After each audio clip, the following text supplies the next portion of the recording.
It's great to be back in Raleigh. I've been here several times. I have friends here.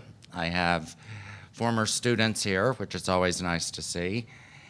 And I know that Raleigh is one of those places in America that is concerned about how things appear, how things grow, and how things change. That's a very good thing. I thought I would start out tonight talking about my biases.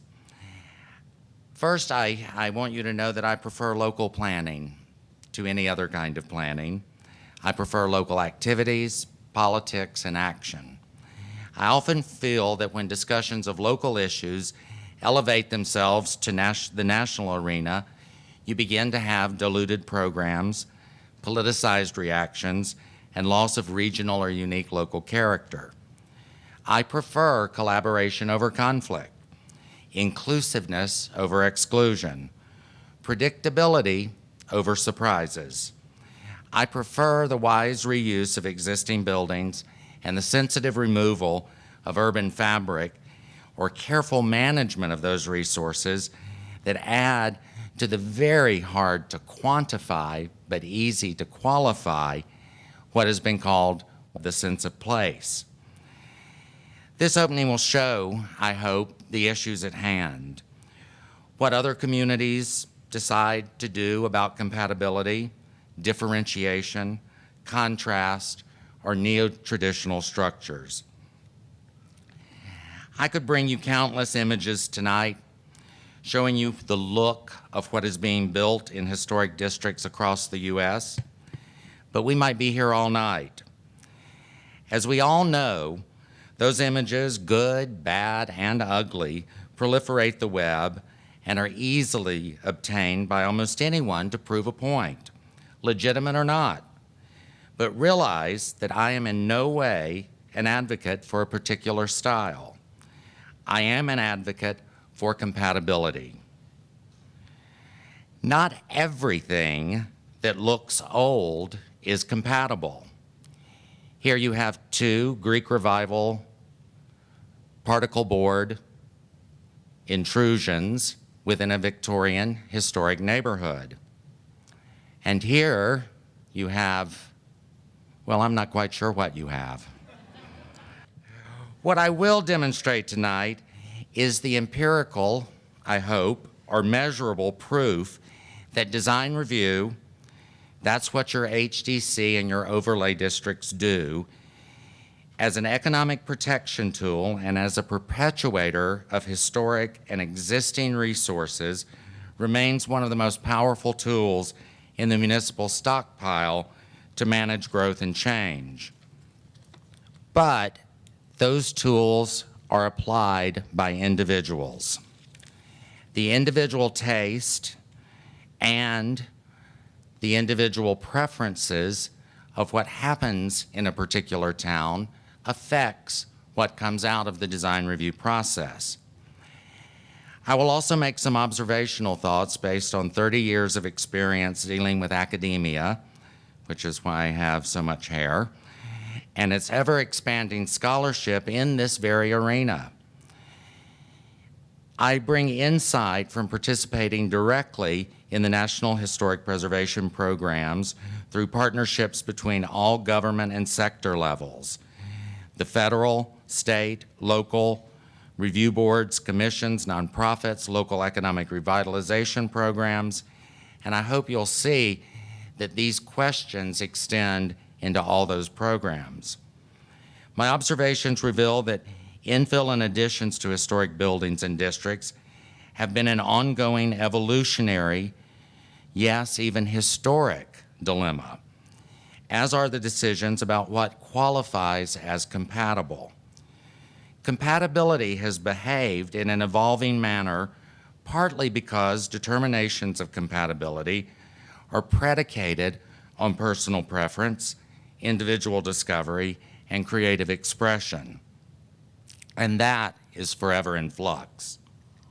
Trends in style, fashion, architecture, graphics, and other design arts, by nature, change regularly and very often build upon or react against the trends that preceded them. This is not a preservation thing. It is a societal thing that is peculiar to humans. It is like a giant pendulum being moved by forces of individual and collective choices in a temporal time frame. And of all the things in architectural conservation, one concept has remained true forever. Most people really like the old stuff, but have always disagreed on what they think should go next to, between, and across the street from the old stuff. I will paraphrase President Lincoln by reminding you that you can convince all of the people some of the time, you can convince some of the people all of the time, but you will never convince all of the people all of the time. This holds true especially for taste, personal preference, and creative expression. I would also like to paraphrase one of my mentors, an early national preservation leader and a North Carolinian, Bob Stipe from Chapel Hill, who reminded preservationists that these are reasonable issues upon which reasonable people can reasonably disagree. An interesting hiccup in this debate of styles over form has occurred in my own backyard with a discussion of college campuses. We're in the middle of a college historic preservation plan for the University of Georgia. We are wondering if it should be a Neo-Georgian revival plan. Some say it should, some say it shouldn't. But this is being faced particularly on the old East Coast college campuses. Its bedeviled presidents, trustees, building committees, architects, alumni magazine editors, and everyone else. Must a new college buildings look old to be compatible? Many people think they should. Intuitively, that seems to make sense, and perhaps it does in very small settings. But the campuses of Jefferson's masterpiece, the National Historic Landmark in Charlottesville, has its own share of bad buildings that were designed to imitate or blend in with their older neighbors. Some of these copycat buildings are merely bad in an ordinary background noise sort of way, but some of them are cartoon grade terrible, especially those from the 1950s and 60s. And just about all of them, it seems to me, are intellectually indefensible. I also hope to show tonight the impact of about 100 years of very active local preservation in the U.S. and over 50 years of the federal programs landmarking and later registering resources from every state and administered through the states. I will show the direct connections between our viewpoints, that is, Americans, and the 18th and 19th century Western European and Mediterranean architectural and urban design philosophies and theories. Historic preservation, the very act of identifying, retaining, reoccupying, and making a profit from old things, has had an effect on what the current generation of thinkers and doers feel and believe. The movement itself has created a preference for nostalgia, for patina, for cobwebs and dust. The vintage photographs, rough-hewn timbers, and exposed brick restaurants, as well as the ye old-timey Renaissance fairs, battle reenactments, and gusseted and pantaloon tour guides at any American historic village. Even graphic design has become part of that phenomenon. And believe me, it's here to stay. The public's appetite for the vintage has increased. This hunger has made its way to American sports. When it makes it to sports, it's kind of like making it to Walmart. It's jumped the shark. We saw what building and context in Baltimore did to other copycat contextual design. It shipped it and its pedestrian attributes to Arlington, Texas. between Fort Worth and Dallas, next to the interstate, next to Six Flags, and the Cowboys Stadium. It was hardly an urban brick warehouse context. In Texas, it is out of context, but very welcomed, simply due to a preference for the old-fashioned stadium look established by Camden Yards. Revivalist, reproduction designers, and revisionist are alive and profiting. In the design arts, they have been called postmodernist, neo-traditionalist, classicist, historicist, new urbanist, historicized designers, fogeyist, or contextualist. Whatever you call it, the look and the practice is very much a part of the contemporary American landscape and is a part of our collective urban narrative. A review of current publication provides ample architectural evidence that period-style new structures are readily accepted as a contemporary building practice. The enthusiastic support for historic preservation frequently resulted in an expanded line of restoration products that had the unintended effect of making replication easier than it was ever before. The neo-traditional town planning movement is yet another manifestation of the return to the principles which created our historic districts, not as an ill-conceived replication, but as an honest, modern understanding of the city building practice that matured over 2,000 years. All of this being said, I hope to frame tonight's discussion and shine a little more light on the reasons behind the seemingly polar opposite tactics trying to achieve the exact same thing. It can be summarized in two questions. Should new buildings look like older buildings and appear more traditional in historic districts? Or should new structures appear like they are clearly new buildings and follow essential urban form guidelines, but allow latitude in architectural vocabulary? And I want you to note here, the less traditional properties that may have a more contemporary appearance have been falsely labeled modern in this discussion. Tonight, let's use the term more traditional or less traditional, because modern means something different. So I hope we can avoid the use of the term modern so that we're really clear on exactly what we're meaning.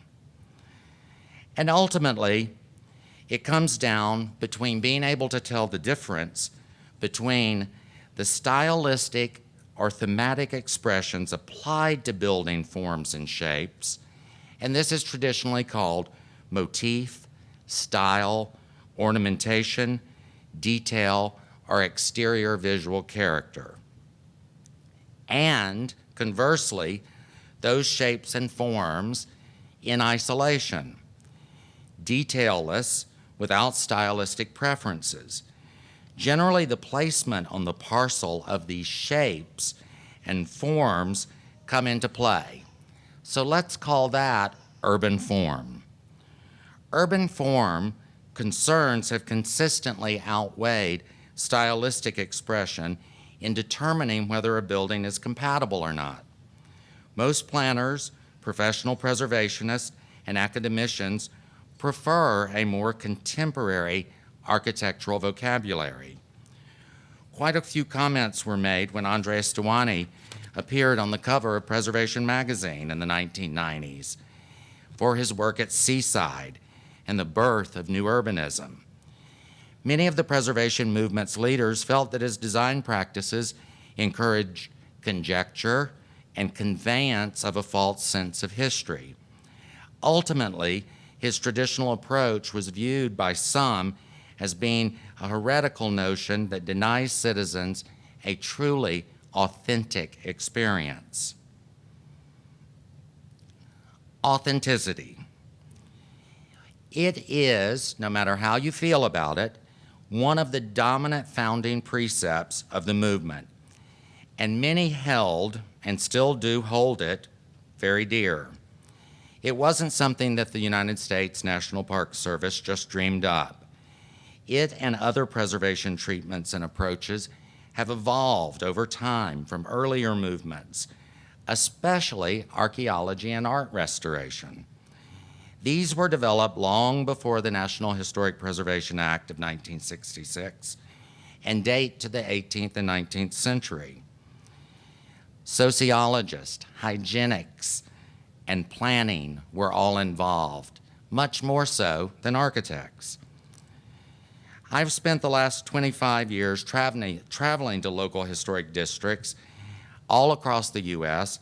and find that in almost every portion of this country, the preference for a particular motif, style, detail, or exterior treatment varies widely, from person to person, community to community, and designer to designer. That is an important distinction that will become clear in just a moment. The particular school, vocabulary, or style that a building expresses is most often referred to as personal preference or individual taste. Historic district commissions are constantly warned not to be taste commissions or style police. This is due mainly to the legal precedents and the legislative mandate to avoid arbitrariness and capriciousness. They and other municipal regulatory boards are compelled to be objective and always try and steer clear of even coming close to subjectivity. Personal preferences move into the area of subjectivity, while urban form is measurable, less arbitrary, and therefore more objective. Municipal planning processes have been proven to be an effective and legally defensible protector of consistent urban form.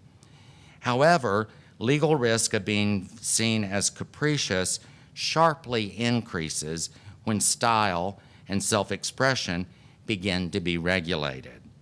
Peter Drucker very famously said, and many politicians after that, if you can't measure it, you can't manage it. This holds true in quasi-judicial decisions made by appointed local boards. American urban form usually follows very traditional and exacting historic settlement patterns and can be quantified and measured in mathematical and empirical ways. Stylistic preferences are less concrete and more fluid and ephemeral. From a legal point of view, that makes urban form more legally defensible than stylistic or thematic designs. The design elements of form, massing, scale, proportion, roof shape, placement, and orientation are infinitely more legally defensible based on precedents and constitutional issues related to takings, due process, fairness, and evenness, all being established through landmark, the pun intended, decisions of the Supreme Court and other appellate bodies. Urban form can be regulated without arbitrariness, while the elements of style, embellishments, ornament, and yes, sometimes even color, can become problematic. The courts have consistently upheld the regulation of new buildings and special character areas within limits. Those limits are usually specified in state enabling legislation and through community consensus. That said, there are a few historic districts where stylistic concerns are very important. Those districts built in a single predominant style, Santa Fe, for example, often require new construction to be built in that same style. And it's more than often called replication. Where the community developed along the prescripts of a master plan, Santa Barbara, Coral Gables, or Mill Villages, where they're often called the Garden City movement, neighborhood enclaves, or the master plan projects, tend to follow a more stylistic format, a pattern book. Or when a thematic result is specifically desired, like Williamsburg, this approach is generally called historicism.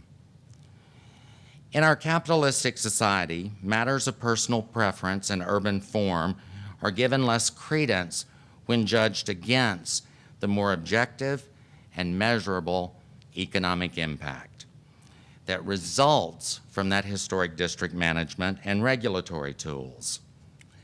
What did the economists say about historic district protection? In study after study, many of them having their roots right here in North Carolina, show that National Register listing alone stabilizes unpredictable, plummeting, or spiking property valuations. Local district regulation, when coordinated with zoning, subdivision regs, and building codes, results in slowly accelerating and predictable increases in property values. None of the studies, to my knowledge, has looked at the effect of imposing stylistic preferences on districts as opposed to creating a more flexible approach. However, it has been shown that when property is similarly developed or redeveloped in the same urban design framework, whether through master planning or form, size, shape regulations, the same stabilizing effect, the predictability of an increase, is observed. These studies have been done in areas with covenants and deed restrictions, not necessarily historic districts. And it proved in cities like Houston, where a convenience store is next to a car dealership, is next to a multifamily apartment building, is next to a single-family bungalow, property values tend to plummet, or at least become very unstable. This should lead one to surmise that property value protection that comes from design review, especially design review overlays, is more related to form than style. In fact, the form-based code advocates say that it is all about form. They say that function is not that important to positive and predictable returns from economic investment. However, tonight's discussion should be less about use and function and much more about form and appearance. I've been repeating these design elements: size, shape, scale, form, mass, placement, orientation, as a mantra. Those are not terms that developed easily or immediately in the history of architectural conservation movements of Europe or in the New World. They are proven components of successful urban design that affect architectural compatibility. Carefully managing change of these characteristics or elements of design, no matter if the district is made up of eclectic architectural styles that span many eras, or if it is like the Santa Fe model that is stylistically pure, it results in a more even-handed, consistent, and predictable urban growth. What has been observed in America's historic district is that a positive economic response has occurred when either a more traditional or classic infill solution is inserted into a district, or a more contemporary, less traditional solution is built. If the building envelope that is occupied by the structures nearby that matters, their setback, their height, the roof pitch, the window placement. In architectural conservation circles and other design arts, this is called the level of intervention. Ray Warksett, in 1969, wrote a particularly insightful book called The Character of Towns.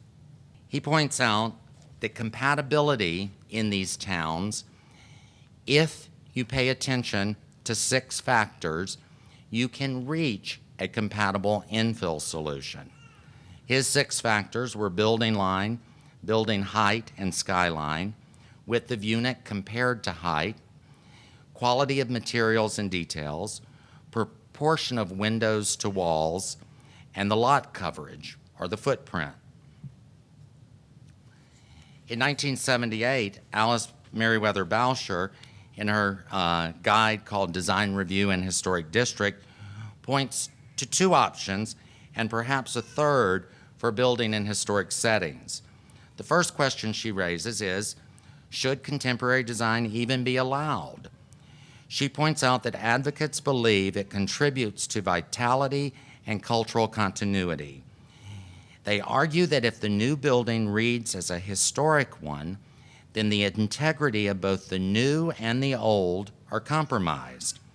Imitation detracts from authentic buildings. It misleads the trained eye. And in functions like drive-in banks and gas stations, it appears ludicrous. Second question, can new buildings be considered appropriate if they borrow elements and stylistic features as a reproduction of another era?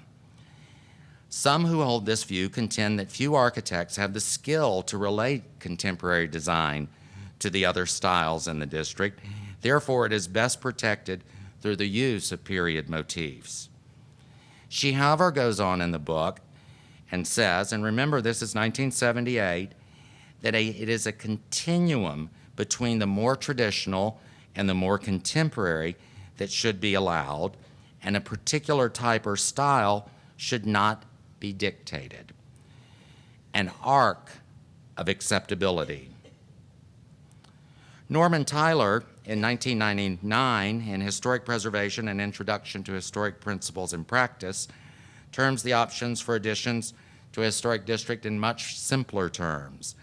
He says they can be matching, they can be compatible, or they can be contrasting.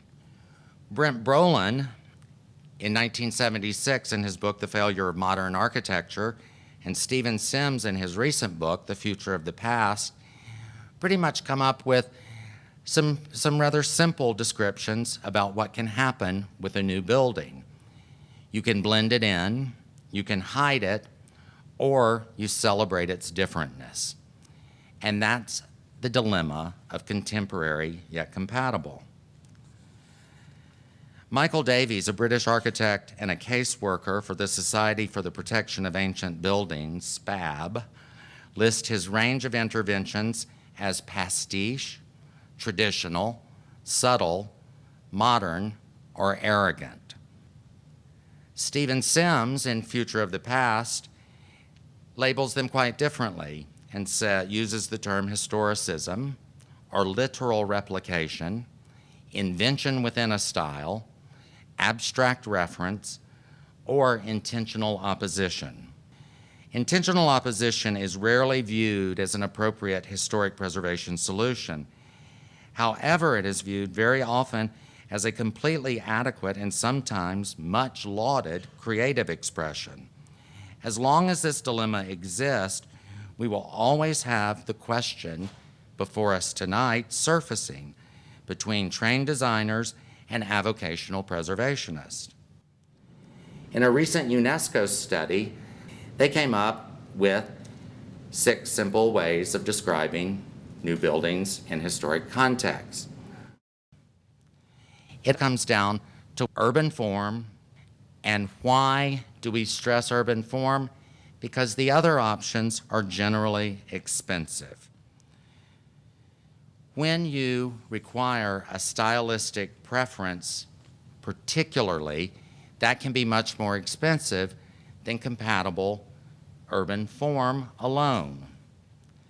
It also comes down to Western pedagogy, how Western thinkers have thought.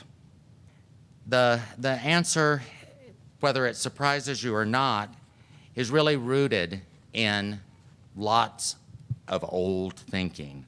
Stuart Brand, who many of you may remember as the editor of the Whole Earth Catalog, wrote a terrific book called How Buildings Learn, What Happens After They're Built. It used to be that old buildings were universally understood to be less valuable than new.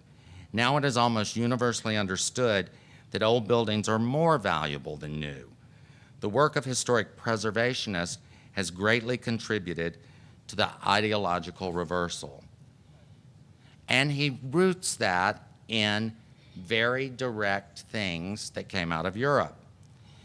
A particular Parisian named Diderot came up with the same format that we use today. It's better to preserve than to repair, better to repair than to restore, better to restore than reconstruct. The other thinkers that set up this dilemma that we're dealing with today were Viollet-le-Duc, a Parisian, who found that Notre Dame for him, was not particularly attractive and should be restored to a new look. That new look was very different than the historic look. Was that historic preservation? Well, in England, they said no.